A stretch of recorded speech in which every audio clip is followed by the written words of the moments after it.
Firman Tuhan Harian. Yohanes dilahirkan berdasarkan janji, seperti halnya Ishak yang dilahirkan bagi Abraham. Ia mempersiapkan jalan bagi Yesus dan melakukan banyak pekerjaan. Tetapi ia bukan Tuhan, ia adalah salah seorang nabi, karena ia hanya mempersiapkan jalan bagi Yesus.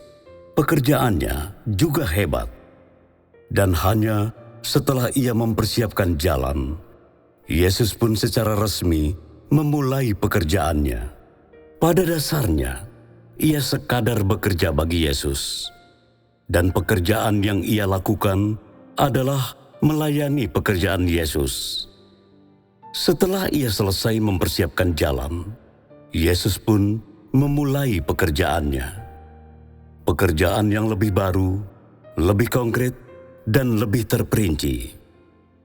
Yohanes hanya melakukan bagian awal dari pekerjaan tersebut.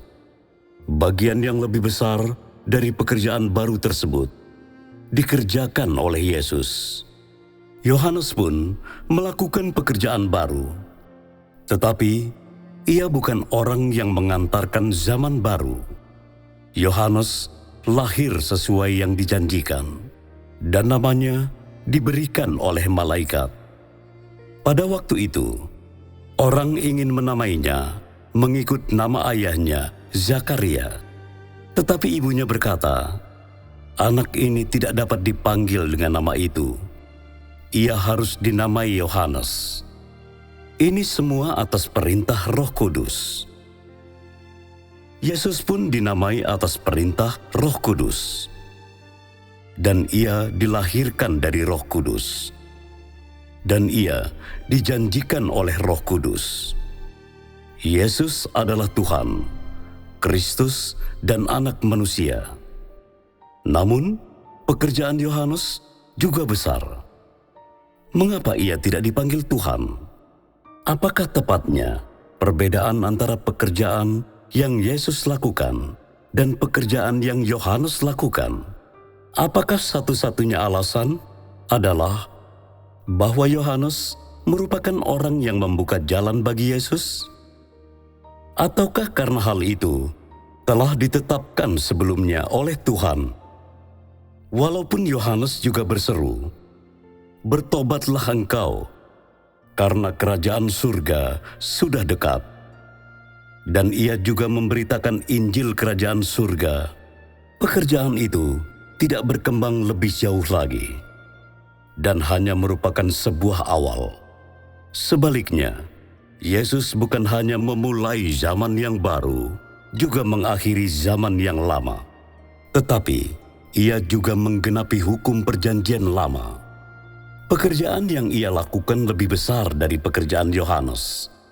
Dan terlebih dari itu, ia datang untuk menebus seluruh umat manusia. Dialah yang mengerjakan tahap pekerjaan itu. Sedangkan Yohanes, ia hanya mempersiapkan jalan.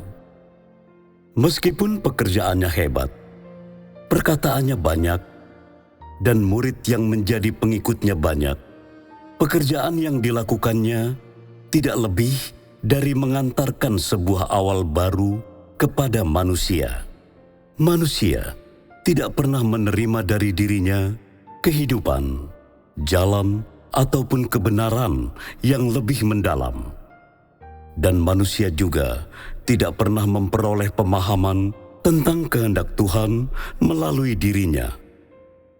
Yohanes adalah seorang nabi yang besar, Elia, yang membukakan landasan baru bagi pekerjaan Yesus dan mempersiapkan orang-orang pilihan. Ia adalah pendahulu zaman kasih karunia.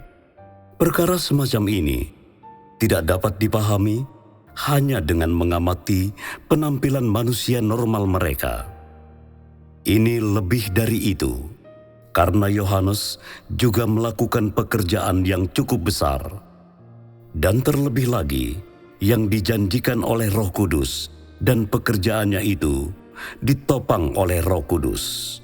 Karena itu, hanya melalui pekerjaan yang mereka lakukanlah orang dapat membedakan identitas masing-masing. Karena tidak mungkin untuk mengetahui hakikat manusia hanya dari penampilan luarnya. Juga tidak mungkin bagi manusia untuk memastikan apa yang menjadi kesaksian Roh Kudus. Pekerjaan yang Yohanes lakukan dan pekerjaan yang Yesus lakukan tidak sama dan berbeda juga dalam naturnya. Dari inilah orang menentukan apakah ia Tuhan atau bukan. Pekerjaan Yesus adalah memulai, melanjutkan, menyimpulkan, dan membuahkan hasil.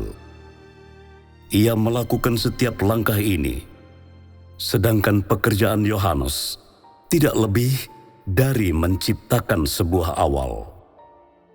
Pada mulanya, Yesus menyebarkan Injil dan memberitakan jalan pertobatan, dan selanjutnya membaptis manusia, menyembuhkan orang sakit, dan mengusir setan-setan. Pada akhirnya, ia menebus umat manusia dari dosa dan menyelesaikan pekerjaannya untuk seluruh zaman itu. Ia juga mendatangi setiap tempat, berkhotbah kepada manusia, dan menyebarkan Injil Kerajaan Surga di semua tempat. Dalam hal ini, ia sama dengan Yohanes. Perbedaannya adalah bahwa Yesus memulai zaman yang baru dan mengantarkan zaman kasih karunia bagi manusia.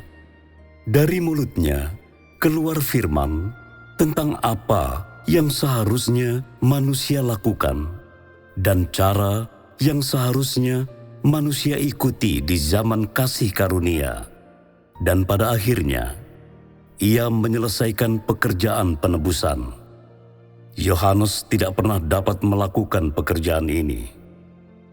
Jadi, Yesuslah yang mengerjakan pekerjaan Tuhan itu sendiri, dan dialah Tuhan itu sendiri, dan yang secara langsung merepresentasikan Tuhan. Gagasan manusia mengatakan bahwa semua orang yang lahir berdasarkan janji, yang lahir atas kehendak Roh, yang ditopang oleh Roh Kudus, dan yang membuka jalan keluar yang baru adalah Tuhan. Jika menuruti alasan ini, Yohanes pun dapat dianggap sebagai Tuhan. Juga Musa, Abraham, dan Daud. Mereka semua juga bisa dianggap sebagai Tuhan. Bukanlah ini lelucon luar biasa?